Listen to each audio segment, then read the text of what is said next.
Here we go with for this video, we're going to read Beautiful Pain, and then one other one. I think it's called Technicalities, maybe. Yeah. Okay.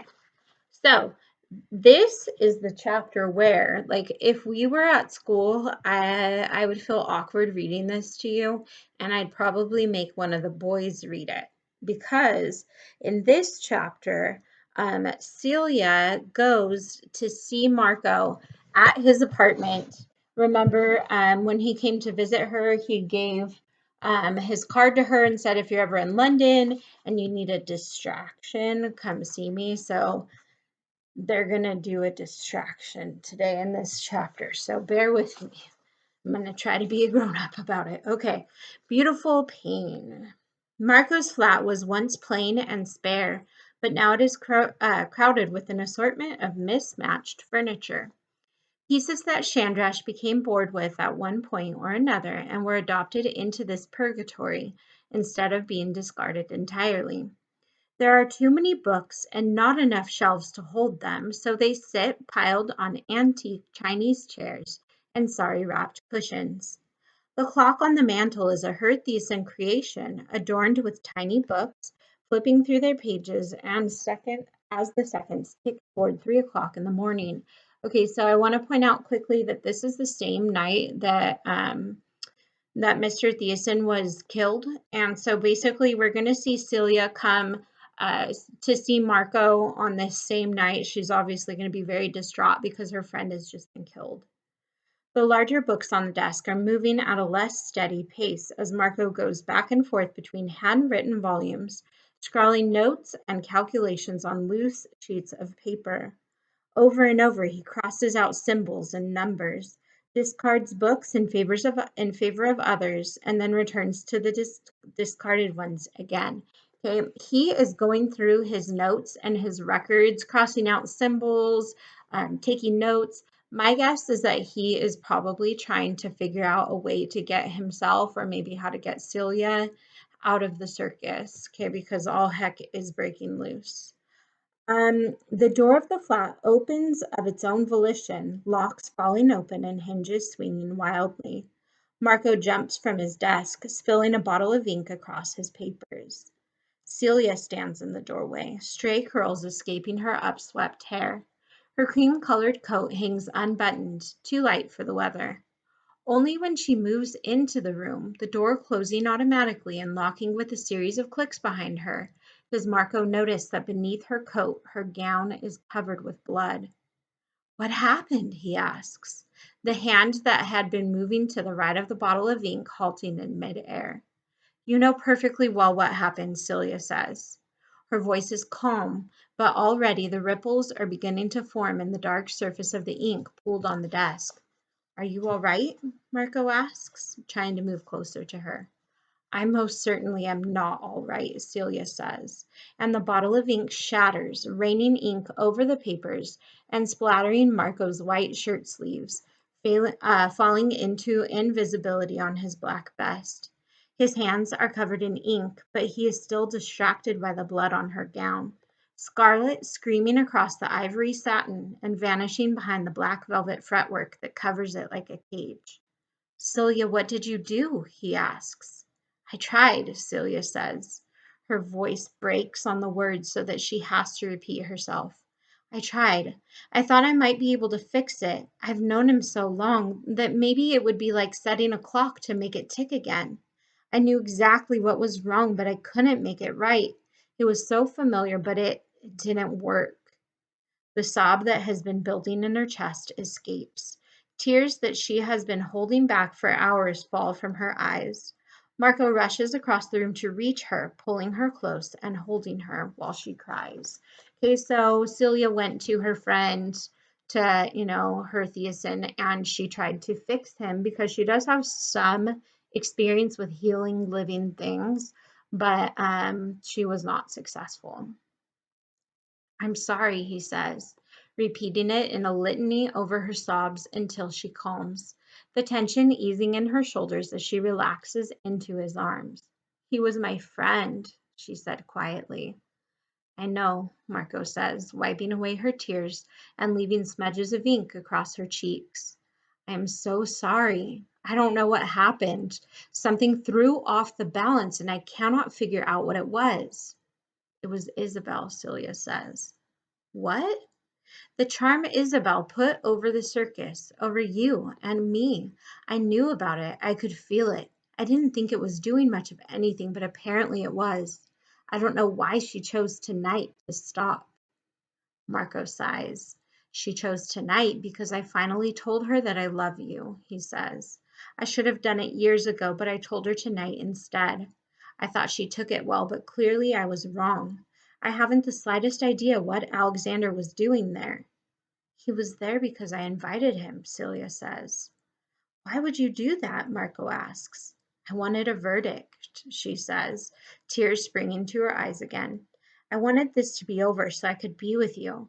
I thought if he came to see the circus that a winner could be determined. I don't know how else they expect it to be settled. How did Chandrash know he would be here? I don't know. I don't even know what possessed him to go there. And he insisted that I not accompany him, so I followed him instead to keep an eye on him. I lost track of him for minutes when I went to speak with Isabel, and by the time I caught up with him again, did you feel as though you had the ground removed from beneath you as well? Marco nods. Okay, I don't know if you guys remember from the chapter where Isabel unties her temperament charm, but as soon as it happens, it makes mention of little things going wrong all across the circus. Some of the acrobat performers almost fell. Celia almost fainted, and an audience member caught her. Marco also almost fainted, and someone walking by helped steady him. Okay, so basically, what they're realizing right now is that the charm that Isabel was doing really was effective and was having a huge difference on what was happening at the circus. So right when she unties it, that's when everything goes badly, and including the fact that her Thiessen is able to get stabbed. Okay, so we know that Chandrash's target was Alexander, but he hit her Thiessen instead. But now we know why Alexander was there in the first place, which is that Celia had invited him there to see if maybe he could give a verdict. Okay, we know that Chandrash was there because Hector went to visit him when that night that Chandrash broke into Marco's office, and you know that that Hector came in the form of a ghost, like at the very end of that chapter. Hector showed up and talked to Chandrash when Chandrash was all drunk. And we are finding out that that is when Hector kind of influenced Chandrash to go and try to take Alexander out. Okay, let's see. Did you feel as though you had the ground removed from beneath you as well? Celia asks. Marco nods. I was trying to protect Chandrash from himself, he says. I had not even considered he might be a danger to anyone else. What is all this? Celia asks, turning her attention to the books on the desk. They contain endless pages of glyphs and symbols, ringed in text, ripped from other sources, affixed to one another and inscribed over and over. In the middle of the desk, there's a large leather volume. Pasted inside the front cover, surrounded by an elaborately inscribed tree, Celia can barely make out something that once must have been a newspaper clipping. The only word she can discern is transcendent. This is how I work, Marco says. That particular volume is the one which binds everyone in the circus. It's the safeguard, for lack of a better term. I placed a copy of it in the bonfire before the lighting, but I've made adjustments to this one. Celia turns through the pages of names.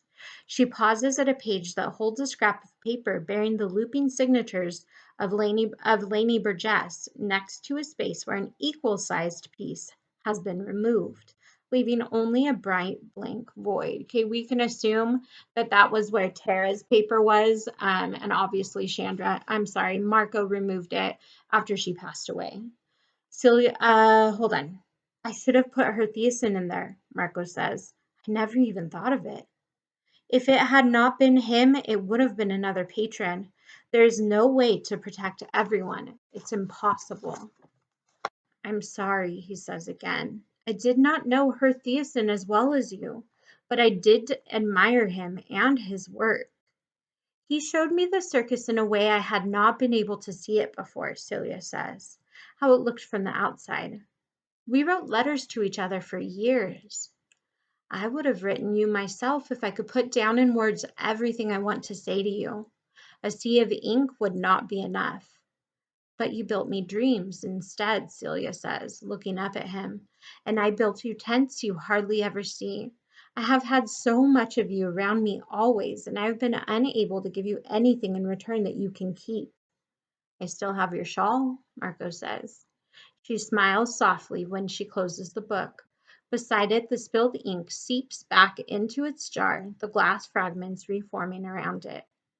I think this is what my father would call working from the outside rather than the inside out, she says. He was always cautioning against it. Then he would despise the other room, Marco says. What room? Celia asks. The bottle of ink settles as though it had never been broken. Marco beckons her forward, leading her to the adjoining room. He opens the door, but he does not step through it, and when Celia follows him, she can see why. It may once have been a study or a parlor, not a large room, but perhaps it could be referred to as cozy, were it not for the layers of paper and string that hang from every available surface.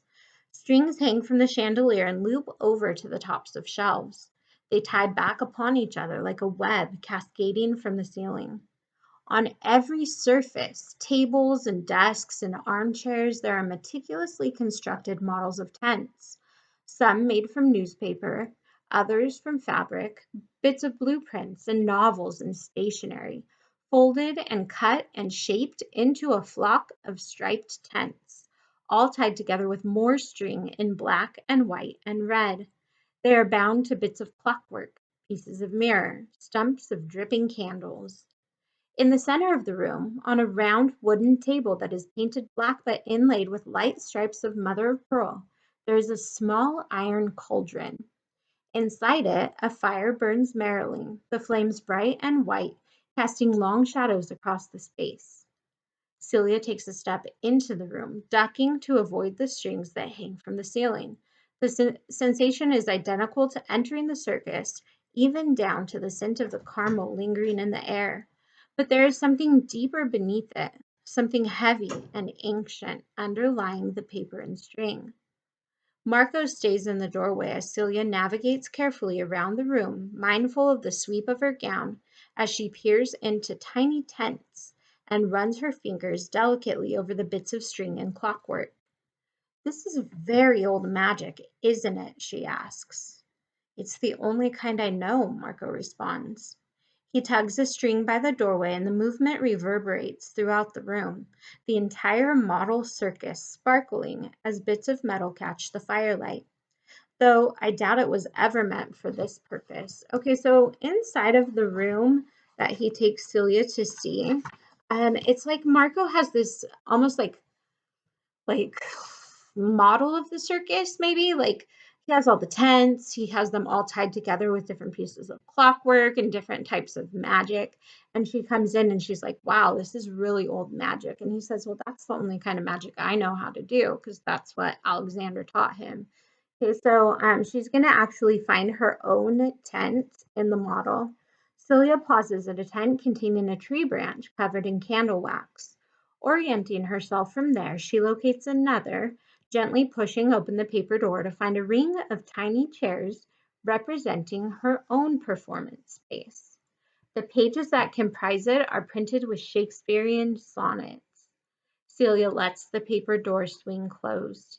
She finishes her tentative tour around the room and rejoins Marco in the doorway, pulling the door closed softly behind her. The sensation of being within the circus fades as soon as she has crossed the threshold, and she is suddenly acutely aware of everything in the adjoining room. The warmth of the fire against the draught from the windows, the scent of Marco's skin beneath the ink, and his cologne.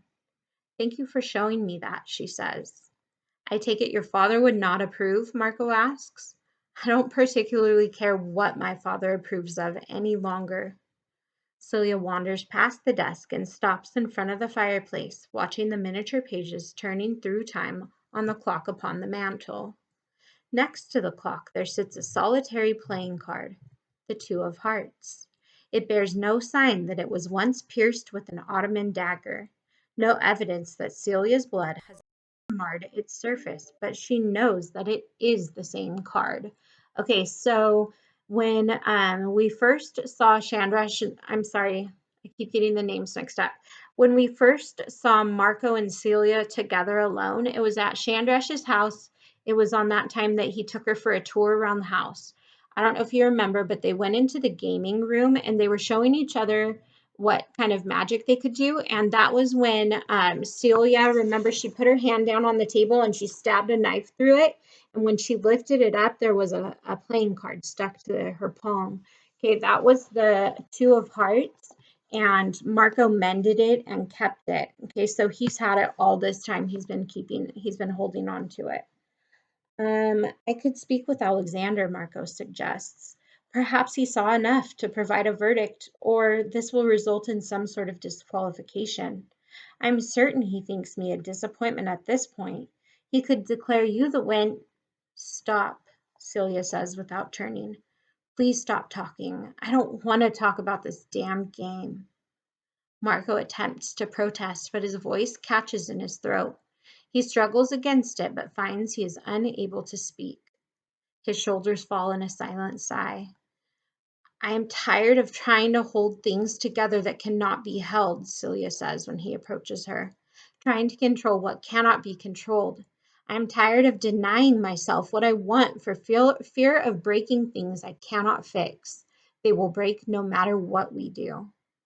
She leans against his chest and he wraps his arms around her, gently stroking the back of her neck with an ink-stained hand. They stay like this for some time, alongside the crackling of the fire and the ticking of the clock. When she lifts her head, he keeps his eyes locked on hers as he slides her coat from her shoulders, resting his hands on her bare arms. The familiar passion that always accompanies the touch of his skin against hers washes over Celia, and she can no longer resist it, no longer wants to. Marco, she says, her fingers fumbling with the buttons on his vest. Marco, His lips are on hers, hot and demanding before she can finish. While she undoes button after button, he pulls blindly at fastenings and ribbons, refusing to take his lips from hers. The meticulously constructed gown collapses into a puddle around her feet. Wrapping the unbound laces of her corset around his wrists, Marco pulls her down to the floor with him. They continue to remove layer after layer until nothing separates them. Trapped in silence, Marco traces apologies and adorations across Celia's body with his tongue, mutely expressing all the things he cannot speak aloud. He finds other ways to tell her, his fingers leaving faint trails of ink in their wake. He savors every sound he elicits from her. The entire room trembles as they come together, and though there are a great many fragile objects contained within it, nothing breaks. Above them, the clock continues to turn its pages, pushing stories too minuscule to read ever onward. Marco does not remember falling asleep. One minute, Celia is curled in his arms, her head resting against his chest as she listens to his heart beating, and the next he is alone.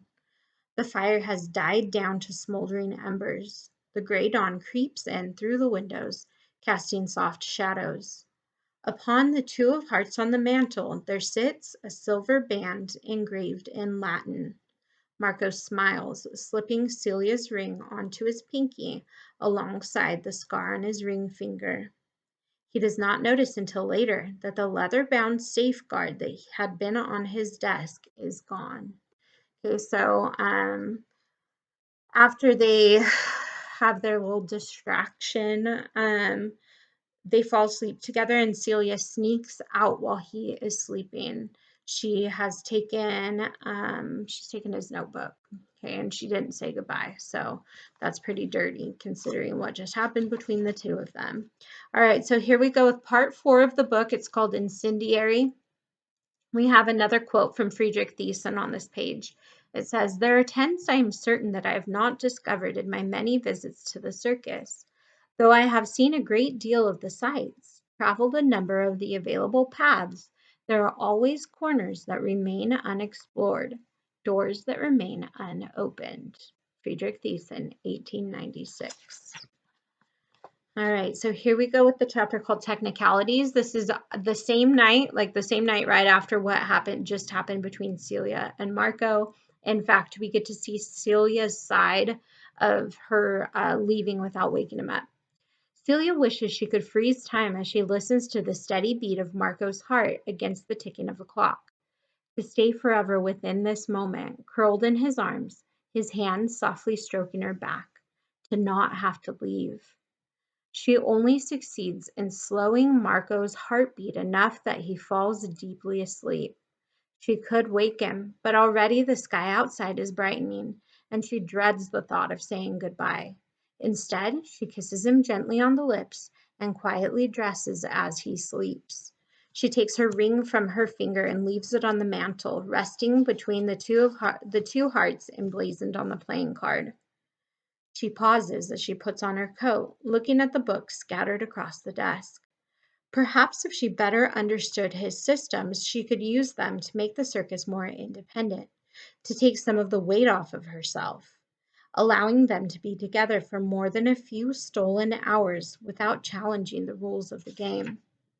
It is the best gift she can think to give him if they are unable to force a verdict from either of their instructors. Okay, so she took the book because she wants to figure out a way to make the circus not so reliant upon her and Marco so that they can have more time together, like they can be alone more and not have to worry about who's controlling the circus. She picks up the volume filled with names. It seems a good place to start as she understands the basis of what it is meant to accomplish. She takes it with her as she leaves. Celia closes the door to Marco's flat as quietly as she can after she slips out into the darkened hall, the leather-bound book tucked under her arm. The locks slide into place behind her with a series of soft, muffled clicks. She does not notice the figure concealed in the nearby shadows until he speaks. "You deceitful little slut," his father says. Celia shuts her eyes, attempting to concentrate, but it has always been difficult to push him away once he has grabbed a hold of her and she cannot manage it. "I'm surprised you waited in the hall to call me that, Papa," she says. "This place is so well protected it's downright absurd," Hector says, waving at the door. "Nothing could get in without that boy explicitly wanting it there." "Good," Celia says. "You can stay away from him and you can stay away from me." "What are you doing with that?" he asks, gesturing at the book on her arm. "Nothing to concern yourself with," Celia says. "You cannot interfere with his work," Hector says. "I know. Interference is one of the very few things that is apparently against the rules. I do not intend to interfere. I intend to learn his system so I can stop uh, having to constantly manage so much of the circus. His systems, Alexander's systems, are nothing you should be bothering with. You have no idea what you're doing. I overestimated your ability to handle this challenge." "This is the game, isn't it?" Celia asks. "It's about how we deal with the repercussions of magic when placed in a public venue, in a world that does not believe in such things. It's a test of stamina and control, not skill." "It is a test of strength," Hector says, "and you are weak. Weaker than I'd thought." "Then let me lose," she says. "I'm exhausted, Papa. I cannot do this any longer. It's not as though you can gloat over a bottle of whiskey once a winner is declared." "A winner is not declared," her father says. "The game is played out, not stopped. You should have figured that much out by now. You used to be somewhat clever." Celia glares at him, but at the same time she begins turning over his words in her mind, collecting the obscure non-answers about the rules he has given her over the years. Suddenly, the shape of the elements he has always avoided becomes more distinct, the key unknown factor clear. The victor is the one left standing after the other can no longer endure, Celia says, the scope of it finally making devastating sense. That is a gross generalization, but I suppose it will suffice. Celia turns back to Marco's flat, pressing her hand against the door. Okay, this is the moment where Celia actually understands the full scope of the game, which is that one of them has to die. One of them will win and the other one will die. Celia turns, stop behaving as though you love that boy, Hector says. You are above such mundane things. You are willing to sacrifice me for this, she says quietly. To let me destroy myself just so you can attempt to prove a point? You tied me into this game knowing the stakes, and you let me think it was nothing but a simple challenge of skill. Okay, not only is she realizing that one of them has to die, she's realizing that her own father put her into a game where she could possibly die. Don't look at me like that, he says, as if you think me inhuman. I can see through you, Celia snaps.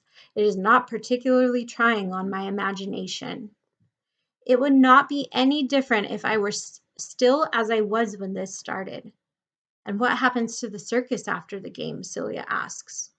The circus is merely a venue, he says, a stadium, a very festive coliseum. You could continue on with it after you win, though without the game it serves no purpose. I suppose the other people involved serve no purpose as well then, Celia asks. Their fates are only a matter of consequence? All actions have repercussions, Hector says. That's part of the challenge. Why are you telling me all this now, when you've never mentioned it before? Before, I had not thought you were in the position to be the one to lose. You mean the one to die, Celia says. A technicality, her father says. A game is completed only when there is a single player left. There is no other way to end it. You can abandon any misguided dreams of continuing to play whore to that nobody. Alexander plucked out of a London gutter after this is over. Who is left then? Celia asks, ignoring this comment. You said Alexander's student won the last challenge. What happened to him? A derisive laughter shudders through the shadows before Hector replies, She is bending herself into knots in your precious circus. And with that, we know who the last winner of the previous challenge is. I bet you didn't see that one coming.